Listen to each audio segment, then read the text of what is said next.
Hello student, তোমরা যারা ক্যালকাটা ইউনিভার্সিটির আন্ডারে থার্ড সেমিস্টারের ছাত্রছাত্রী আছো এবং তোমাদের ইতিহাস সাবজেক্টটা মাইনর সাবজেক্ট হিসাবে আছে, তোমাদের জন্য আজকের ক্লাসটা খুবই গুরুত্বপূর্ণ।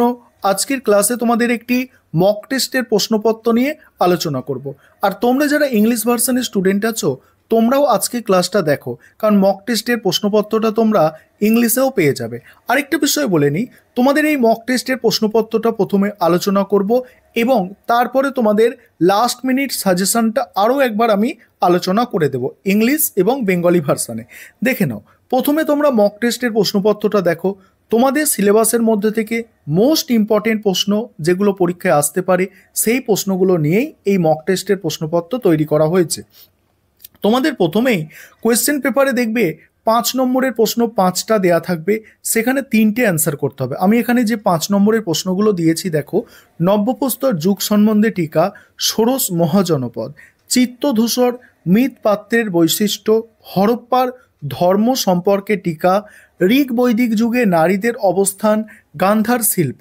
এবারে দেখো, তোমাদের 10 নম্বরের প্রশ্ন হিসাবে যেগুলো দিয়েছি দেখে নাও: বৌদ্ধ ও জৈন ধর্মের মধ্যে পার্থক্য, হরপ্পা সভ্যতার পতনের কারণ আলোচনা করো, আর্য সমস্যা উল্লেখ করো, নব্যপ্রস্তর যুগের বৈশিষ্ট্য বা নব্যপ্রস্তর যুগ মধ্যপ্রস্তর যুগের বৈশিষ্ট্য বা মধ্যপ্রস্তর যুগ টিকা। এটা তোমাদের ঠিক আছে। এবারে 20 মার্কস অর্থাৎ 20 নম্বরের প্রশ্ন দেখে নাও। 20 নম্বরের প্রথম প্রশ্ন আছে: প্রাচীন ভারতের ইতিহাস রচনায় দেশজ সাহিত্যিক উপাদানের গুরুত্ব আলোচনা করো। পরের প্রশ্ন আছে: প্রাচীন ভারতের ইতিহাস পুনর্নির্মাণে প্রত্নতাত্ত্বিক উপাদানের গুরুত্ব। তারপরের প্রশ্ন আছে: খ্রিস্টপূর্ব 6ষ্ঠ শতকে মগধের উত্থানের কারণগুলি কি ছিল। পরের প্রশ্ন আছে: হরপ্পা সভ্যতার নগর পরিকল্পনা বা প্রধান বৈশিষ্ট্য আলোচনা করো। এই হচ্ছে তোমাদের মক টেস্টের প্রশ্নপত্র।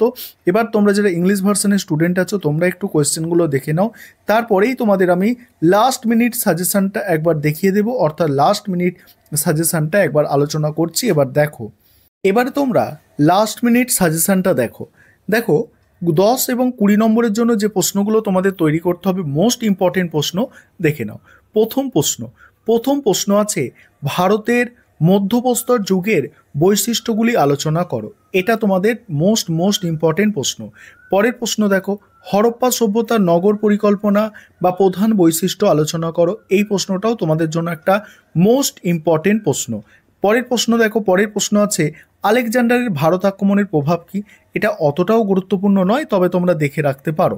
পরের প্রশ্ন মোস্ট ইম্পর্টেন্ট প্রশ্ন: খ্রিস্টপূর্ব 6ষ্ঠ শতকে মগধের উত্থানের কারণগুলি আলোচনা করো। এই প্রশ্নটা তোমরা খুব ভালো করে তৈরি করবে। মগধের উত্থানের কারণ খুব ভালো করে তোমাদের প্রশ্নটা তৈরি করতে হবে। মগধের উত্থানের কারণ মোস্ট ইম্পর্টেন্ট প্রশ্ন একটা। পরের প্রশ্ন আছে দেখো, পরের প্রশ্ন তোমরা দেখতে পাচ্ছ, এটা কিন্তু প্রথম সেমিস্টারে মাইনরে এই কোয়েশ্চেনটা দেওয়া হয়েছিল। ঠিক আছে, এই প্রশ্নটা হচ্ছে: প্রাচীন ভারতের ইতিহাস রচনায় দেশজ সাহিত্যিক উপাদানের গুরুত্ব। এই প্রশ্নটা 10-এ এসে গেছে। তোমাদের 10-এ এই প্রশ্নটা আসার সম্ভাবনা নেই। এই প্রশ্নটা এলে 20 নম্বরে আসবে, নয়তো 5 নম্বরে আসবে। 20 নম্বরে আসার সম্ভাবনাটাই এই প্রশ্নটার পক্ষে বেশি। পরের প্রশ্ন দেখো, পরের প্রশ্ন আছে: ঋগ বৈদিক যুগে আর্যদের অর্থনৈতিক জীবনের বৈশিষ্ট্য আলোচনা করো। এটা খুব একটা গুরুত্বপূর্ণ নয়, তবে তোমরা যারা দেখতে চাও দেখতে পারো। বৌদ্ধ ধর্মের উত্থানকে তুমি কিভাবে ব্যাখ্যা করবে। মৌর্য প্রশাসনের মূল বৈশিষ্ট্য। তারপরে একটা মোস্ট ইম্পর্টেন্ট প্রশ্ন আছে: প্রাচীন ভারতের ইতিহাস পুনর্নির্মাণে প্রত্নতাত্ত্বিক উপাদানের গুরুত্ব। এটা মোস্ট ইম্পর্টেন্ট প্রশ্ন। এবারে দেখো, এই প্রশ্নটা হরপ্পা সভ্যতার পতন, এটা কিন্তু 20 নম্বরে মাইনর প্রথম সেমিস্টারে মাইনরে দেওয়া হয়েছিল। এটা তোমাদের হরপ্পা সভ্যতার পতনটা 10-এর জন্য মোস্ট ইম্পর্টেন্ট একটা প্রশ্ন।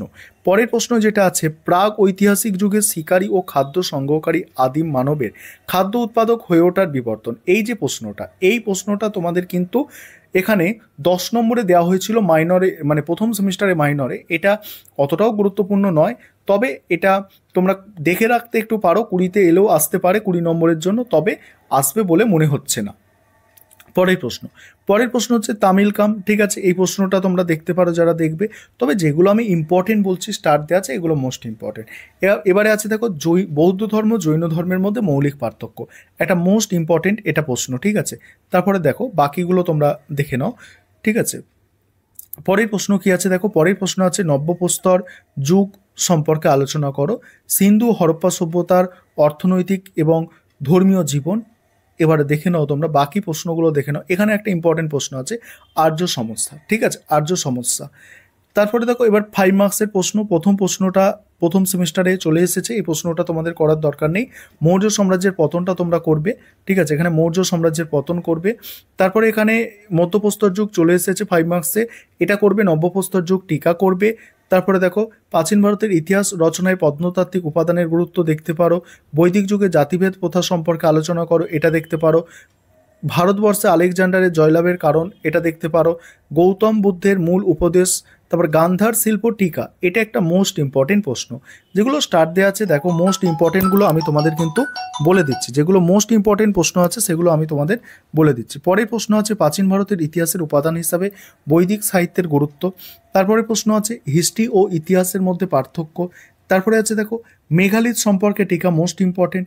চিত্তধূসর মৃৎপাত্রের বৈশিষ্ট্য। তারপরে প্রশ্ন দেখো, তারপরের প্রশ্ন আছে দেখো সঙ্গম সাহিত্য টিকা, সভা সমিতি টিকা। ঠিক আছে, এই প্রশ্নটা অষ্টাঙ্গিক মার্ক, এটা প্রথম সেমিস্টারে চলে এসেছে, এই প্রশ্নটা আর তোমাদের করার দরকার নেই। তারপর বৌদ্ধ সঙ্গীতের কার্যাবলী, ষোড়শ মহাজনপদ ভালো করে তোমাদের করতে হবে, দেখছো স্টার্ট দেওয়া আছে। গান্ধার শিল্প ভালো করে করতে হবে, দেখছো তোমরা স্টার্ট দেওয়া আছে। মাইকোলিথ সম্পর্কে টিকা ভালো করে করবে, দেখো স্টার্ট দেওয়া আছে। তারপরে হরপ্পার ধর্ম সম্পর্কে টিকা ভালো করে করতে হবে, এটা স্টার্ট দেওয়া আছে। এবং শেষ প্রশ্ন হচ্ছে ঋগ বৈদিক যুগে নারীদের অবস্থান, স্টার্ট দেওয়া আছে, এই প্রশ্নটাও ভালো করে করতে হবে। এই হচ্ছে তোমাদের লাস্ট মিনিট সাজেশন।